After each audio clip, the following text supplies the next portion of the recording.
Super computer normal computer से कैसे अलग होता है?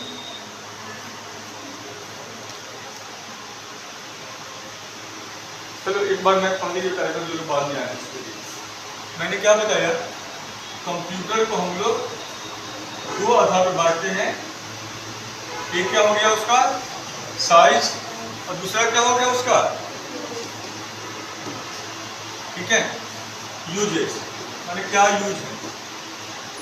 साइज के में हम लोगों ने यहाँ पे 4 में बांटा, कौन कौन सा, माइक्रो, मिनी, मेन फ्रेम और सुपर कंप्यूटर।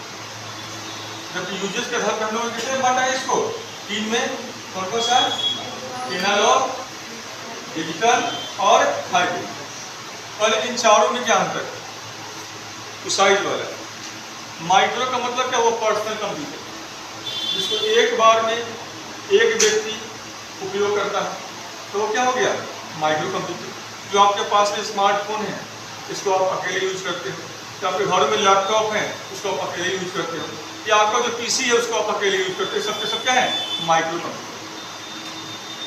लेकिन जब बात आती है मिनी का, तो उससे उसका कैपेसिटी थोड़ा बड़ा होता है। हो सकता है कि बाय लुक उतना वो अलग ना दिखे, या लुक वाइज में भी वो डिफरेंट होगा, थोड़ा सा बड़ा साइज का होगा, उसका आकार भी बड़ा होगा, तभी तो उसका नाम मिनी है। तो थोड़ा सा उसका आकार भी बड़ा होगा और उसके कैपेसिटी भी बड़े होंगे। तो जो कंप्यूटर किसी बैंक के भीतर, ठीक है, उपयोग किया जाता है, समझ रहे बात, या किसी भी ऑर्गेनाइजेशन के भीतर उपयोग किया जाता है, तो उस बड़े आकार के कंप्यूटर क्या बोलते हैं हम लोग हैं, मिनी कंप्यूटर। उसका एग्जाम्पल क्या है यहाँ पे, HP 9000 और IBM 17। तीसरा क्या है यहाँ पे, main frame computer. Main frame computer का मतलब क्या हो, इसका आकार बड़ा होगा, इसमें एक बार में मिलियंस ऑफ कैलकुलेशन कर सकोगे, ठीक है, एक बार में मिलियंस ऑफ कैलकुलेशन आप कर सकोगे। तो इसका आकार बड़ा है। इसका एग्जाम्पल क्या है, यूनिक है 110। तो ये एक बड़ा ऑर्गेनाइजेशन, एक बड़ा जो है, जैसे रिलायंस हो गया, टाटा हो गया, तो ये लोग इसका यूज करता है। और एक है सुपर कंप्यूटर। दुनिया का सबसे तेज सुपर कंप्यूटर का नाम क्या है, फ्रंटियर। और भारत का जो सबसे तेज कंप्यूटर, उसका नाम क्या है,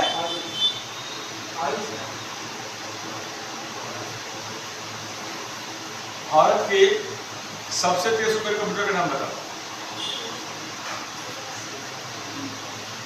ए से ही है,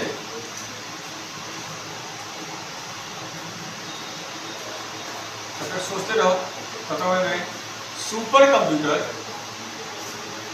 ठीक है, सुपर कंप्यूटर कैसे अलग है, मैं लिख ही देता हूँ, एरावत लिखो।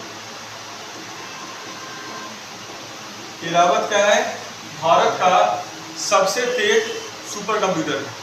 तो दुनिया का कौन है, फ्रंटियर।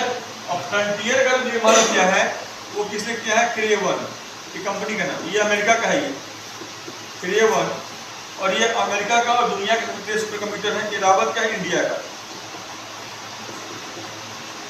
अब क्वेश्चन समझना यहाँ पे क्या है, कि सुपर कंप्यूटर परंपरागत कंप्यूटर से कैसे भिन्न होता है। 3 बात में भिन्न होता है।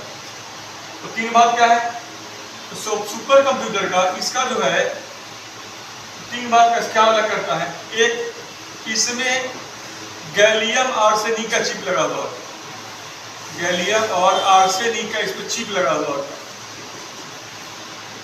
जबकि परंपरागत कंप्यूटर में चिप का होता है, सिलिकॉन का लगा हुआ।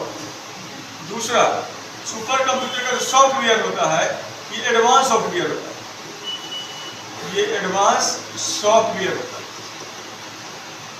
क्योंकि परंपरागत कंप्यूटर में सॉफ्टवेयर का होता है, उतना एडवांस नहीं होता। और तीसरा, इसमें पैरेलल प्रोसेसिंग का इस्तेमाल किया जाता है। इसमें क्या है, पैरेलल प्रोसेसिंग तकनीक का इस्तेमाल किया जाता है। और इन तीनों गुणों के कारण ये सामान्य ऑर्डिनरी कंप्यूटर है उससे ये भिन्न होता है। नतीजा क्या होगा, ये पेटाफ्लॉप्स में, ठीक है, क्वाड्रिट्रिलियन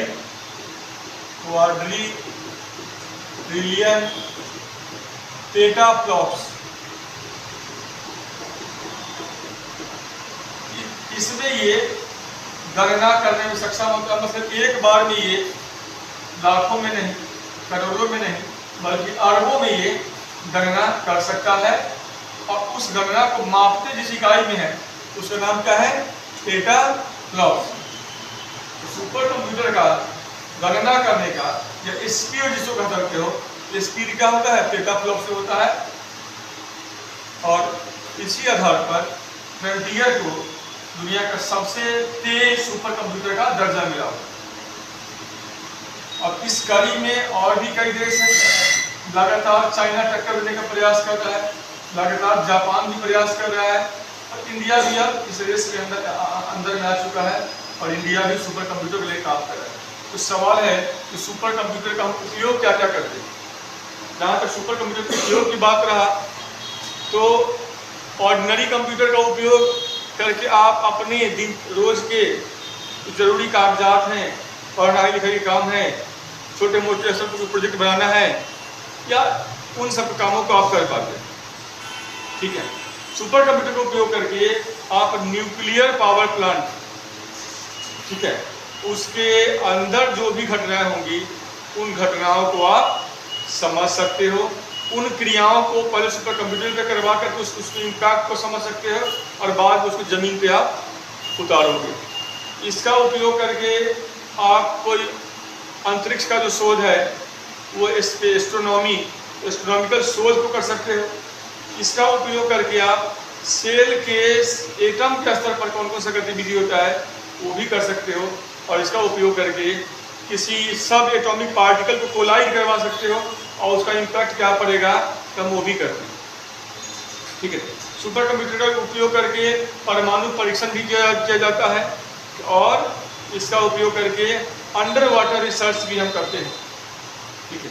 तो सुपर कंप्यूटर एक तरफ शोध अनुसंधान के लिए जहाँ पे हम करते हैं, वहीं इसका उपयोग हम लोग किसी मिसाइल के डिजाइनिंग के लिए, रफ्तार के लिए, किसी यूएफओ के डिजाइनिंग के लिए, रफ्तार के लिए, या कोई और स्तर के डार्क मैटर हो गया, एंटी मैटर हो गया, उन पदार्थों के खोज और अनुसंधान के लिए, डार्क एनर्जी हो गया उसके खोज अनुसंधान के लिए, या ब्लैक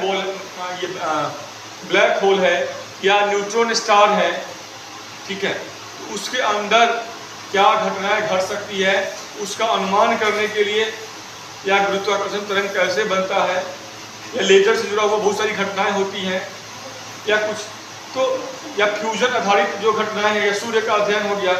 तो तमाम बड़े घटनाओं के अध्ययन के लिए हम लोग सुपर कंप्यूटर का इस्तेमाल करते हैं। और एक सुपर कंप्यूटर का आकार की बात करें तो उसका आकार ये जो फ्लोर है, ये कमरा नहीं बल्कि ये जो फ्लोर है पूरा, इतना बड़े आकार का एक सुपर कंप्यूटर होता है। एक सुपर कंप्यूटर, इस पूरे फ्लोर का जो कमरा होगा उतने बड़े आकार का एक सिंगल सुपर कंप्यूटर होता है।